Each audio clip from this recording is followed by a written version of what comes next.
Supreme court का एक historic decision जिसमें गुड़गांव के एक बिल्डर को सुप्रीम कोर्ट ने ऑर्डर किया है 43 लाख रुपीस रिफंड इशू करने का विद 18% इंटरेस्ट पर एनम। ये ऑर्डर एक गेम चेंजर साबित हो सकता है रियल एस्टेट बायर्स के लिए अक्रॉस इंडिया।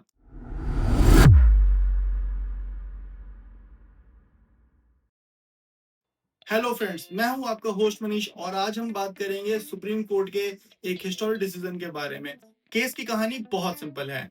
2006 में एक बायर ने अपना प्लॉट बुक किया। साल दर साल गुजरते गए बट उसको पोजीशन नहीं मिला।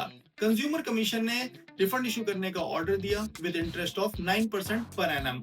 बट यहाँ पर एंट्री होती है सुप्रीम कोर्ट की। सुप्रीम कोर्ट ने कहा दैट्स नॉट इनफ।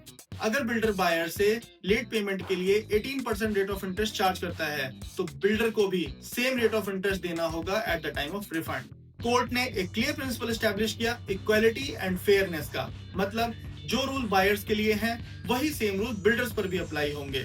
ये डिसीजन इंश्योर करता है कि अब रियल एस्टेट मार्केट में डबल स्टैंडर्ड्स नहीं चलेंगे। लेकिन एक इंपॉर्टेंट क्लैरिफिकेशन है।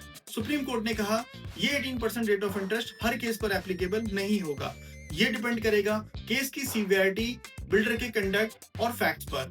But still this judgment sends a very strong and clear message to developers specially in Gurgaon and NCR. एक और पहले डेवलपमेंट में सुप्रीम कोर्ट ने बिल्डर बैंक नेक्सस की सीबीआई इंक्वायरी को ग्रीन सिग्नल दिया है, जिससे दिल्ली एनसीआर जैसे गुड़गांव, नोएडा, फरीदाबाद में लीगल स्क्रूटनी और भी स्ट्रिक्ट होने वाली है। तो बायर्स के लिए इसका मतलब है एक स्ट्रॉन्गर पोजीशन। अब अगर आप किसी भी प्रोजेक्ट में इन्वेस्ट करते हैं और आपका पोजीशन डिले होता है तो आप पोजीशन के साथ साथ एक फेयर इंटरेस्ट भी डिमांड कर सकते हैं। अब लॉ आपकी साइड है। अब सवाल आपके लिए है, क्या ये सुप्रीम कोर्ट का डिसीजन एकदम करेक्ट है?